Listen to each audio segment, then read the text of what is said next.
아이성 전투에서 패했습니다. 그러나 하나님은 다시 이스라엘 백성들에게 아이성을 점령할 수 있는 기회를 주시고 또 위로하시면서 약속을 하십니다. 우리도 인생에서 실패할 수 있습니다. 그러나 하나님은 다시 우리에게 격려하시고 또 위로하시고 더 나아가서 약속하시면서 그 실패를 하나님의 선한 뜻으로 바꾸십니다.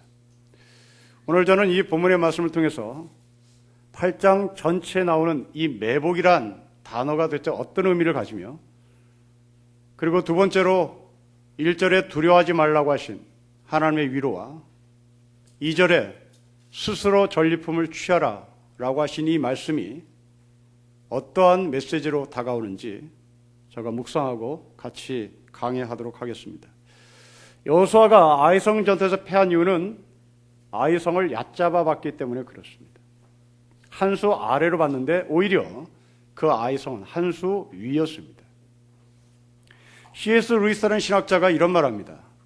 혹시 당신들은 서로 비교해가며 내가 너보다 선한 사람이야, 내가 너보다 거룩한 사람이야, 내가 너보다 정직한 사람이야 라고 생각한다면 그 사람은 하나님께 지배받는 사람이 아니라 분명 기필코 악마에게 지배를 받는 사람이라고 말합니다. 여러분이 제 아무리 선하다 할지라도 여러분보다 한 수 위에 선한 사람이 분명히 있습니다. 여러분들이 제 아무리 돈이 많다고 자랑해도 여러분보다 한 수 위에 돈 많은 사람이 있습니다.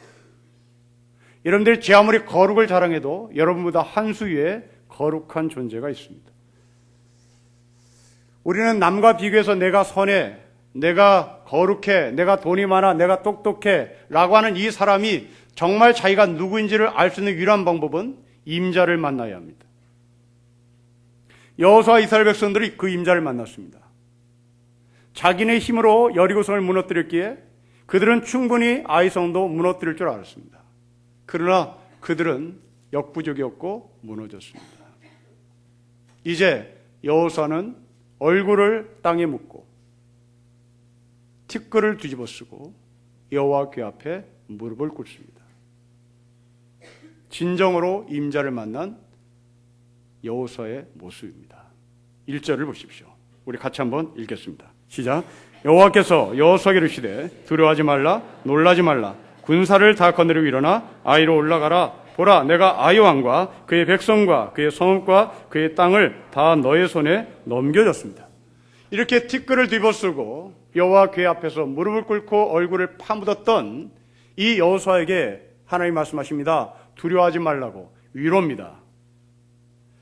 물론 우리는 이 1절을 읽으면서 다 위로를 받기를 원하고 또 우리는 이런 말들을 기독교인으로서 자주 씁니다.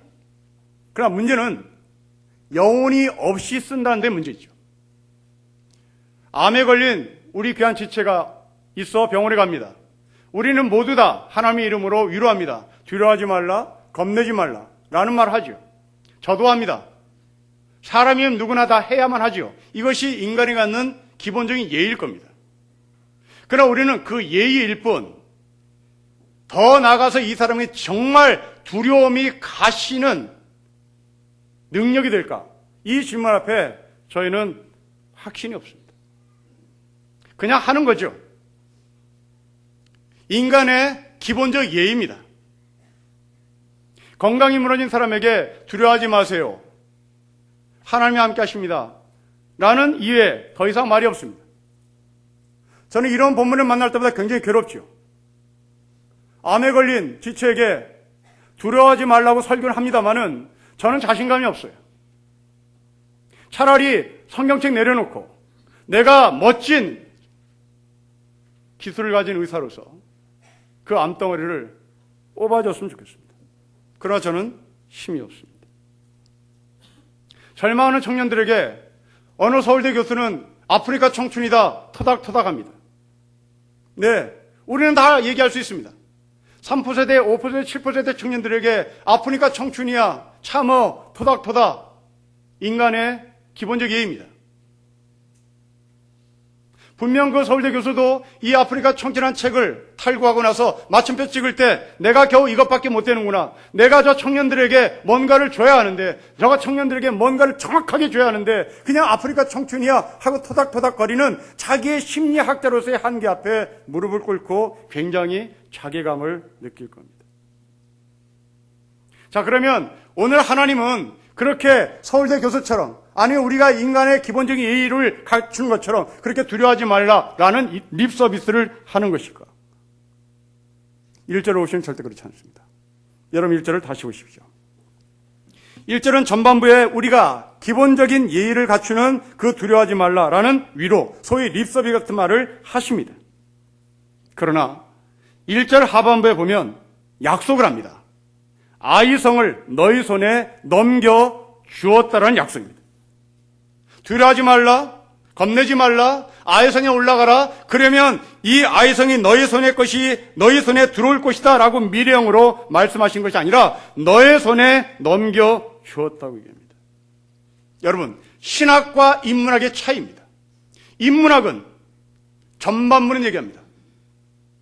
인간이 갖고 있는 학문은 두려워하지 말라, 놀라지 말라까지는 얘기합니다. 더 이상 없습니다.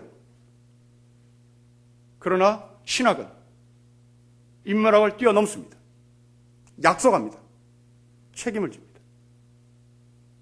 저는 여러분들이 이 인문학 세계 속에서 신학의 세계로 넘어오는 영적인 하늘의 백성이 되었으면 좋겠습니다.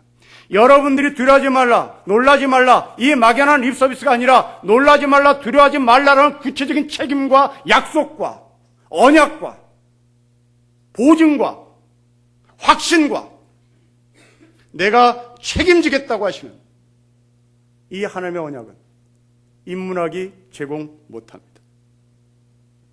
성경이 제공하고 신학이 제공하고 하늘의 언어가 제공합니다. 예수님은 공생의 기간에 첫 설교 그리고 첫 마디 바로 이 1절의 원리와 똑같았습니다. 공생애를 시작하며 처음으로 설교하신 예수님의 설교는 산상설교입니다. 그 산상설교의 첫 마디, 마음이 가난한 자입니다. 마음이 가난한 자야. 세상은 가난한 자를 실패했다고 얘기하나 나는 가난한 자를 복이 있다고 얘기한다. 우리는 다 할 수 있는 얘기입니다. 실패한 사람에게 눈물 흘리며 펑펑 우는 사람에게 찾아가서 등을 또닥거리며 괜찮아, 괜찮아, 더 이상 없습니다.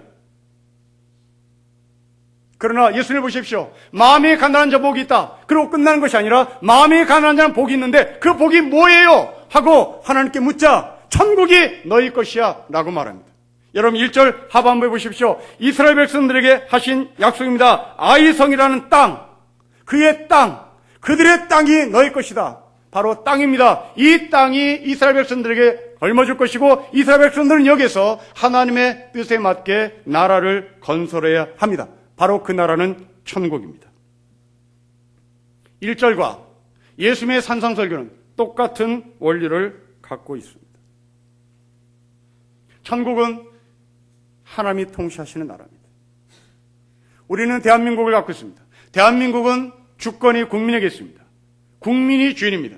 국민이 통치합니다. 대통령이 통치하지 않습니다. 대통령은 우리가 그 사람에게 통치하도록 신분권으로 위임했을 뿐입니다. 주인은 우리입니다. 이게 대한민국의 주권입니다. 천국은 하나님이 통치하신 나라입니다. 여호수아는 아이성에서 실패했을 때 이들이 갖고 있는 생각은 이 전쟁은 내가 통치한다는 생각이었습니다. 내 힘으로 저 별볼일 없는 아이성을 통치할 수 있고 저 별볼일 없는 아이성을 내가 점령할 수 있다고 생각했습니다. 이제부터 하나님이 아이성을 이스라엘 백성에게 주었다는 이것은 너희가 통치하는 것이 아니라 내가 통치하는 천국이라는 말입니다. 여러분 그렇습니다. 우리가 인생을 살면서 내가 통치하는 사람과 하나님이 통치하는 사람이 있습니다. 돈에 실패한 사람 돈 앞에서 벌벌댈 겁니다. 건강 앞에서 실패한 사람 다리가 후들후들 떨릴 겁니다. 돈이 나를 통치했고 건강이 나를 통치했고 그 돈을 소유한 내가 그 돈의 통치를 받았기 때문입니다. 천국은 하나님이 통치합니다. 내가 내 인생의 책임을 지기 위해서 스스로 고군분투했던 삶에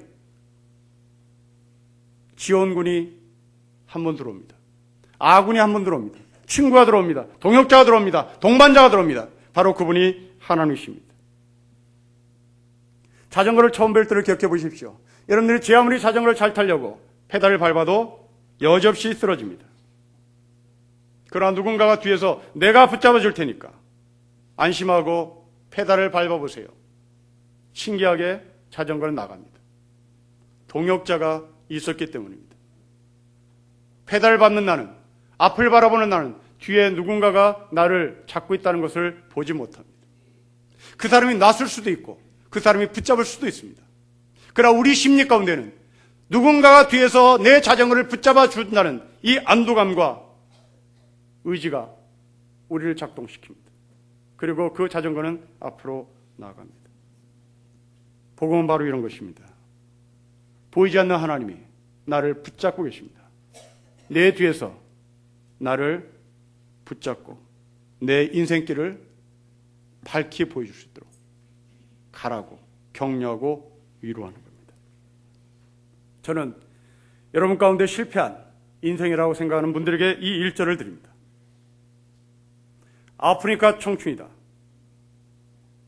달달한 말입니다. 그리고 위로의 말은 충분히 됩니다.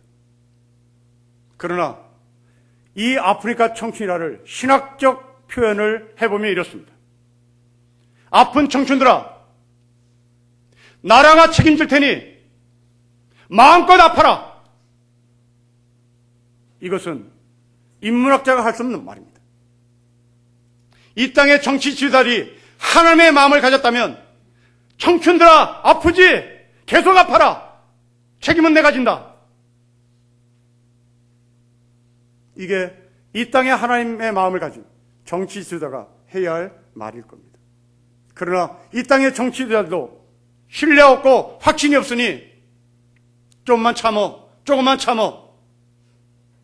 기약 없는 참음을 요구하죠. 상담학자인 정혜신 선생은 실패한 사람에게 이런 말을 남깁니다. 괜찮다. 모든 게 다 무너져도 괜찮다. 너는 언제나 괜찮다. 너의 상처보다 너는 크다. 아주 멋진 말입니다. 힘든 분들에게 위로를 주는 말이면 틀림이 없습니다.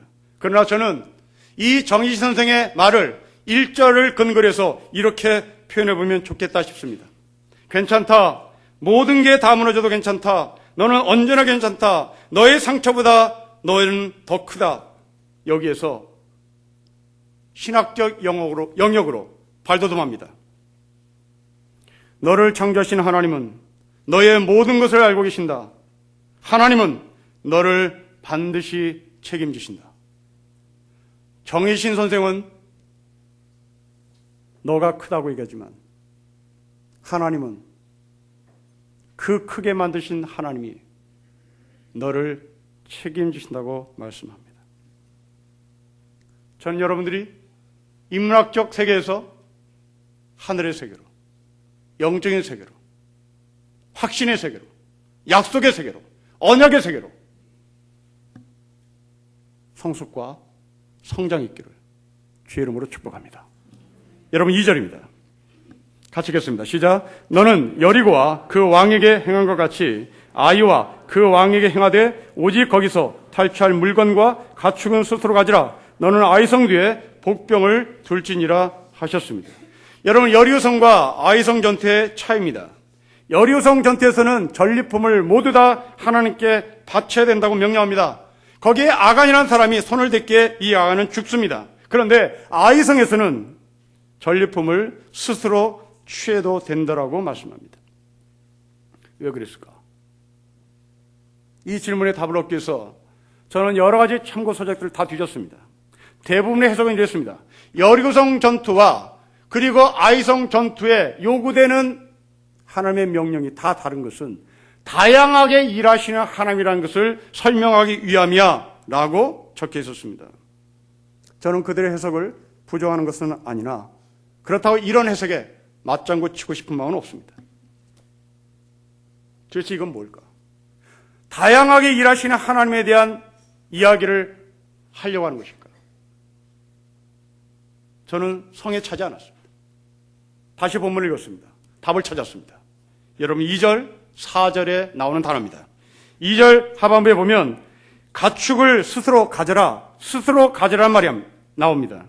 4절 보십시오. 같이 읽겠습니다. 시작. 그들에게 명령하이르되 너희는 성읍 뒤로 가서 성읍을 향하여 매복하되 그 성읍에서 너무 멀리하지 말고 다 스스로 준비하라입니다. 여리고성은 준비하지 않았습니다. 아이성은 준비해야 합니다. 준비하려면 돈이 필요합니다. 경비가 필요합니다.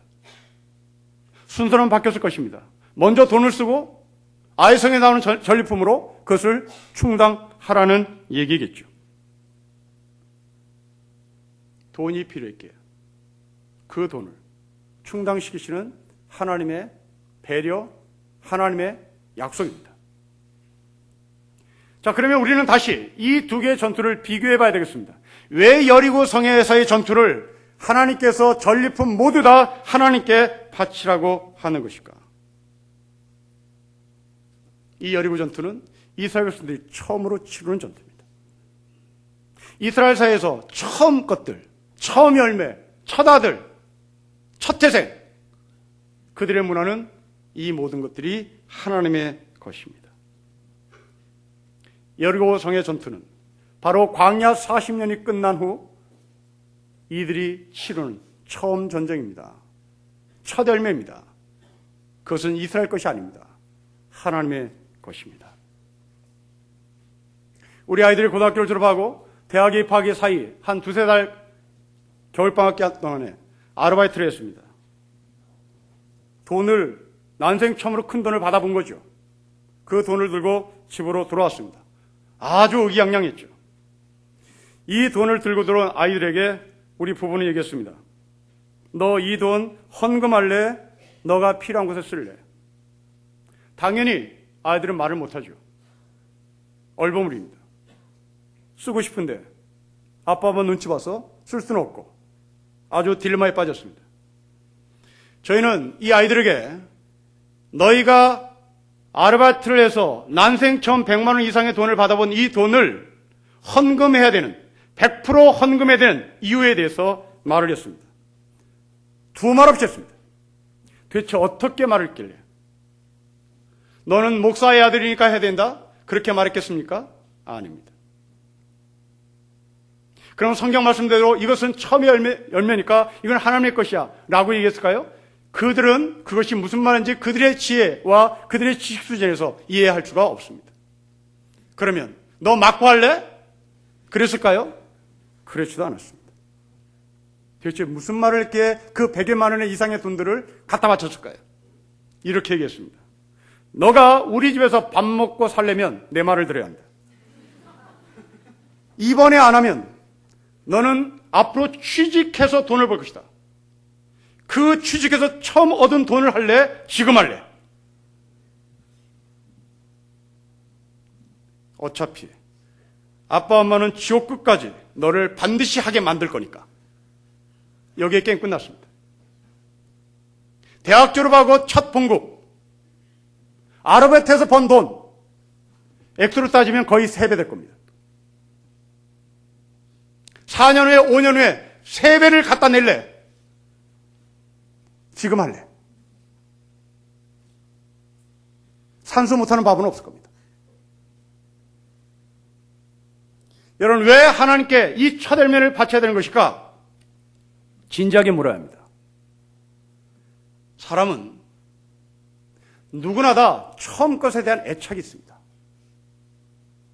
첫 아들, 애착이 있습니다. 첫 아들에게 바친 정성, 첫 아이에게 바친 정성, 어마어마합니다. 자기의 분신입니다. 조금만 아파도 들첩고 병원 갑니다. 둘째는 내과를 줍니다. 직장에 처음 들어간 첫 달의 노동의 질을 생각해 보십시오. 최선을 다합니다. 있는 힘을 다합니다. 일을 찾아서 합니다. 진실되게 합니다. 이게 첫 달 처음으로 직장에 들어가서 우리가 하는 일의 내용입니다. 그리고 봉급을 받습니다. 이게 나입니다. 이게 나의 전부입니다. 그걸 깨트린다는 것은 거의 불가능합니다. 나의 전부인 이것이 나에게는 우상이 될 수 있단 말입니다. 우리 집의 큰아들이 우상이죠. 큰아들이라는 그 신분이 우상이 아니라 내가 거기에 다 쏟아 부었기 때문입니다. 여러분들이 처음 직장에 들어가서 받은 그 돈은 내가 거기에 모든 것을 올인한 결과입니다. 분신입니다. 우상이 될 수 있습니다. 하나님은 이것을 바치라는 겁니다. 돈이 중요한 것이 아니라 그 우상으로 생각될 그것을 깨트리라는 겁니다. 아이성은 써도 된답니다. 그러면 이 두 개를 묶어 오십시오. 여리고성 전투와 아이성 전투를 묶으면 하나님께 바치고 네가 써라가 됩니다. 하나님께 바치고 네가 써라는 이 두 개의 정신을 묶은 하나님의 프로그램이 있습니다. 11조입니다. 11조는 선택사항입니다. 11조는 명령입니다. 물론 제 설교에 오해가 없기를 바랍니다. 모 방송사에서 앵커로 일하는 여자 아나운서는 자기 어머니의 신앙의 간증을 이렇게 합니다. 우리 어머니는 10의 1조를 정확히 지켰습니다. 아니 어떤 때는 10의 2조까지 드렸습니다. 그 결과 사업을 위해서 단판가로 쫓겨났던 우리 가족이 모두가 다 회복이 되었습니다. 그러니 11조 하세요. 이런 뉘앙스를 풍기는 겁니다. 어떤 신앙상담하는 분은 빚을 내서라도 11조를 하면 하나님께서 만배 천배를 갚는다고 얘기합니다. 저는 믿지 않습니다. 그리고 여러분들은 그런 11조를 내서는 안 됩니다. 물론 가끔 빚을 내서 11조 했는데 대박 터진 경우는 있겠죠. 그것은 아마 운일 겁니다. 하나님의 방법은 아닙니다. 그러면 11조가 뭘까? 11조는 돈 내는 얘기 아닙니다. 11조를 복음의 원리로 해석하면 절대로 돈 내는 것이 아니라는 것을 확인합니다. 다시 질문합니다. 왜 하나님은 100분의 10이라고 말하지 않고 10분의 1이라고 말했을까요?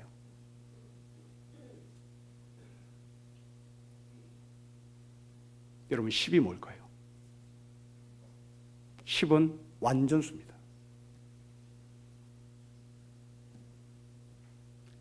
10길 물속으로 나도 한 길 사람 손을 모른다. 바로 그 10길 10입니다. 가장 깊다는 말입니다. 완전입니다. 여러분들이 한 달 동안 번 돈, 여러분의 삶입니다. 여러분의 인격입니다. 여러분의 노동입니다. 여러분의 분실입니다. 여러분이 다 들어간 겁니다. 그걸 깨! 이겁니다. 결혼하고 나서 여러분들이 갯돈을 벌었을 겁니다. 그 갯돈이 여러분의 인생의 종잣돈이 됐을 겁니다. 그 종잣돈이 뿔럭뿔럭 여기까지 왔을 겁니다. 아마도 그 종잣돈을 대부분이 100만 원에서 출발했죠. 저희 세대는. 지금 한 1000만 원으로 출발할 겁니다. 그 1000만 원이 완전입니다. 여러분의 삶의 진수입니다. 그거 깨! 이게 11조입니다.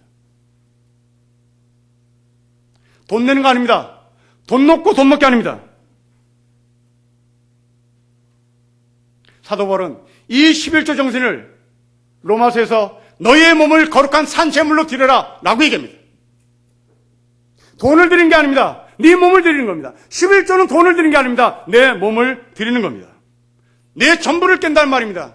무지무지 아깝습니다. 종잣돈입니다. 있는 힘을 다하여 갯돈을 부었습니다. 그 갯돈을 부어 1,000만 원을 받았습니다. 이제 이 1,000만 원은 나의 인생의 종잣돈이 되어서 이것에서 1억과 10억을 벌어들일 수 있는 가능성과 소망이 온통 여기 있습니다. 그런데 이걸 깨야 되는 겁니다. 왜요? 그 돈은 나를 속일 수 있으니까요. 그 돈은 나를 해칠 수 있으니까요. 그 돈은 나를 뒤통수 칠 수 있으니까요. 그것은 나에게 우상이 될 수 있기 때문입니다. 여러분, 연애를 늘 기억해 보십시오. 상대방에게, 사랑하는 남자에게, 여자에게 이 정도 선물을 주면 저 남자가 나에게 올 것이라고 생각했다면 여러분들은 사랑을 알지 못하는 사람입니다. 사랑은 선을 긋지 않습니다. 사랑은 낭비입니다. 돈을 낭비합니다. 시간을 낭비합니다. 땀을 낭비합니다. 그러나 우리는 그것을 낭비라고 말하지 않습니다. 사랑이라고 말합니다. 그 사랑은 자기를 깨는 겁니다. 시간을 깹니다. 물질을 깹니다. 자기를 깹니다. 헌금, 헌신, 깨는 겁니다. 300데나리온에 해당되는 기름을 부었던 마리아를 기억해 보십시오. 1데나리온은 노동자 하루의 품삯입니다.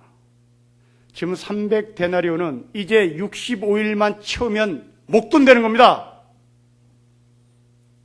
65데나리온을 하나님께 바쳤다가 아니라 65데나리온을 예수께 부었다가 아니라 300데나리온을 부었단 말은 그 65일만 참으면, 그 65일만 저축하면, 그 65일만 내가 버티면 나는 세상 부러울 것이 없는 사람입니다. 지금 여러분 가운데 그 300데나리온을 쥐고 있는 분이 계실 겁니다. 9,900만 원 쥐고 있는 분이 계실 겁니다. 이제 100만 원만 있으면 1억이 되는 겁니다.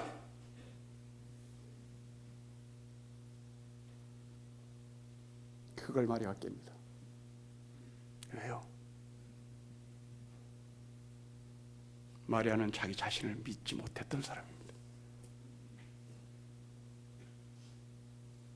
내가 믿어야 될 분은 바로 내 앞에 와 계신 예수뿐이었던 겁니다. 여러분, 오늘 집에 가셔서 저축통장 열어보십시오.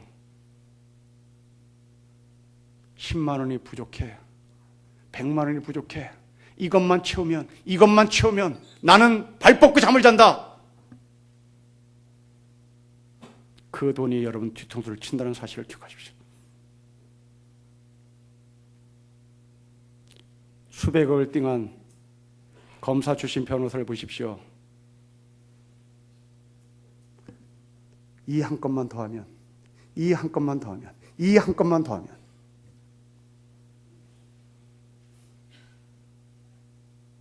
그에게는 독이었습니다.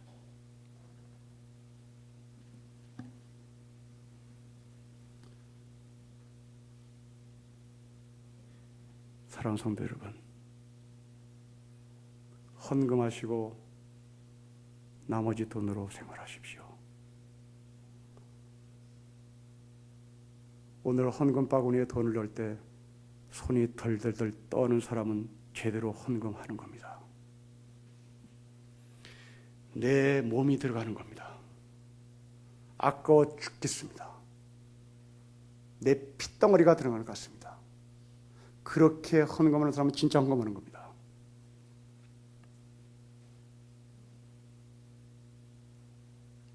가진 게 돈밖에 없어서 헌금하는 사람은 헌금을 안 하는 겁니다.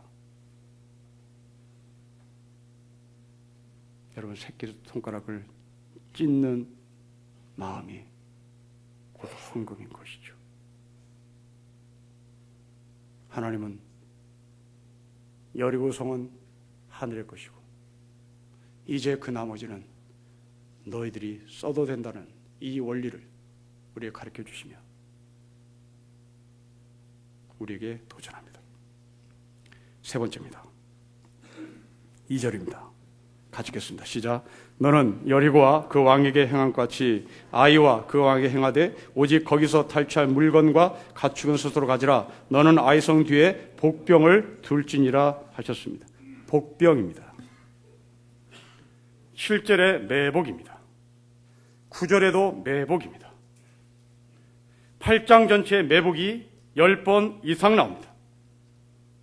성경에서 계속 반복되는 단어는 분명히 중요한 메시지가 담겨있다는 전제를 깔고 기록하고 있는 겁니다. 군에 나오신 여러분, 군에서 매복했던 것을 기억해 보십시오. 매복은 주로 수색대들이 합니다. 정예 부대들이 합니다. 일반 보병 40여 명은 매복을 하지 않습니다. 매복할 수 있는 요원은 따로 뽑습니다. 수색대는 40명으로 편제되지 않습니다. 한 20명으로 편제됩니다. 저는 13명의 소대원을 데리고 있었던 소대장입니다. 제가 했던 업무는 늘 습격과 매복의 업무였습니다. 정예부대입니다. 이게 매복입니다. 그런데 이상합니다. 이스라엘 사이들이 아이성과 전투에서 매복을 하는데 이 매복이 이상하게 돌아갑니다. 여러분 3절 보십시오. 이에 여호수아가 일어나서 군사와 함께 아이로 올라가려 하여 용사 3만 명을 뽑습니다. 그리고 이들을 매복시킵니다. 말도 안 되는 매복입니다. 멍청한 짓입니다. 이 정도면 매복할 이유 없습니다. 바로 공격하면 되는 겁니다. 그런데 왜 3만 명을 매복시키나요? 여기는 일반 전술에 대한 이야기를 하고 싶은 것이 아닙니다. 그러면 군에서 매복했던 것을 경험해 보십시오. 땅을 팝니다. 얼굴에 덕지덕지 검은 숯덩이를 묻힙니다. 그리고 납작 엎드립니다. 이게 매복의 형태입니다. 납작 엎드리고 얼굴을 시커먼 화장품 같은 걸로 가리고 바짝 엎드리는 것이 매복입니다. 놀랍게도 이 표현을 여호수아가 하고 있습니다. 7장 6절을 보십시오.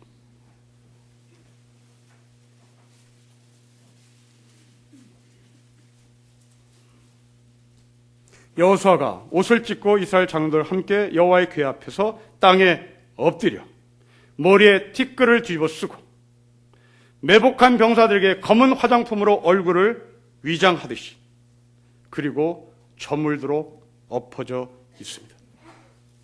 매복입니다.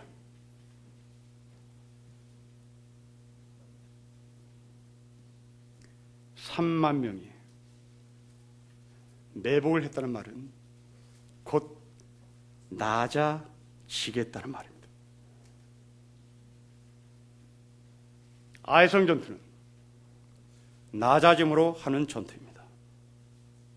아이성 전투는 겸손으로 이기는 전투입니다. 이게 매복입니다.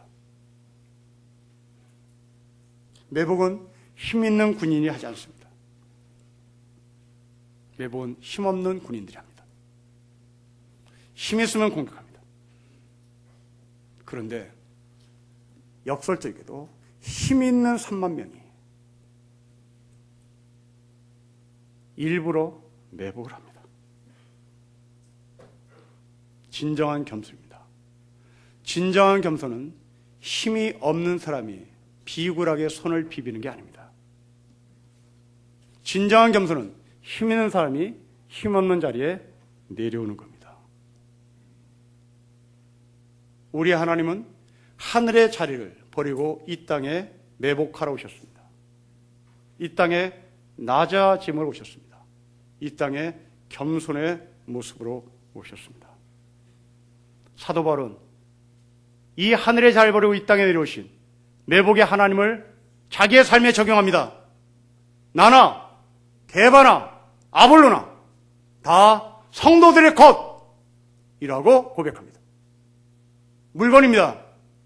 교회의 지도자였던 바울, 교회의 지도자였던 게바와 아볼로가 교회의 리더가 아니라 너희는 성도들의 것이야 라는 겁니다. 여러분 그렇습니다. 교회의 리더들은 성도들의 주인이 아니라 성도들의 것입니다. 예수님은 우리에게 그 것이 돼서 십자가에 죽으셨습니다. 십자가는 위대한 힘을 발견하는 것이 아니라 미련함을 발견한 자리입니다. 십자가는 주인을 발견하는 것이 아니라 종을 발견하는 것입니다. 십자가는 지혜로움을 찾는 것이 아니라 미련함을 찾는 것입니다. 교회에서 교학교 교사를 하고 성가들을 하고 하는 사람들은 힘 있는 사람입니다. 이 힘 있는 사람들이 일부러 낮아진 겁니다. 여러분들이 잘난 맛으로 사는 인생임에도 불구하고 교회학교의 선생으로 그리고 성가대로 낮아짐으로 봉사하고 섬기지 않는다면 여러분들은 그 복을 차는 겁니다. 하나님이 주신 그 잘난 제대로 사용 못하고 있는 겁니다. 직장에서 보십시오. 힘없는 사람이 겸손합니다.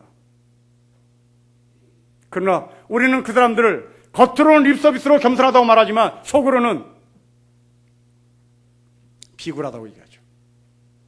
아부 떤다고 얘기합니다. 그러나 사장이 겸손하면, 회장이 겸손하면 바로 그 사람은 진짜 겸손입니다. 하나님은 여러분들에게 복을 내리셨고 이 어마어마한 복을 갖고 있다면 매복의 삶을 살라고 요구하십니다. 가정에서 아내 위에 군림하는 못된 남자로 살면 안 됩니다. 하나님이 여러분에게 주신 복을 발로 차는 겁니다. 아내를 섬기십시오. 자식을 발로 차는 못된 아버지가 되어서는 안 됩니다. 여러분들에게 아버지라는 복을 내리셨습니다. 그 복으로 자식을 섬겨야 합니다. 바로 그 자식은 분명히 복을 받습니다. 바로 그 자식은 아이성에서의 승리를 가져다 주시는 하나님의 복으로 살게 될 것을 주의 이름으로 축복합니다. 기도하겠습니다. 하나님 아버지, 3만 명의 매복자가 우리에게 있기를 원하고 진정한 겸손이 우리 안에 있기를 원해 아버지 하나님 앞에 간구드리오니 이 섬김이 궁극적으로 아이성의 복으로 나타났듯이 우리 가정과 자녀와 이 사회와 나라와 민족과 역사 가운데 복으로 나타나게 하옵소서. 주 예수 그리스도의 이름으로 기도합니다. 아멘.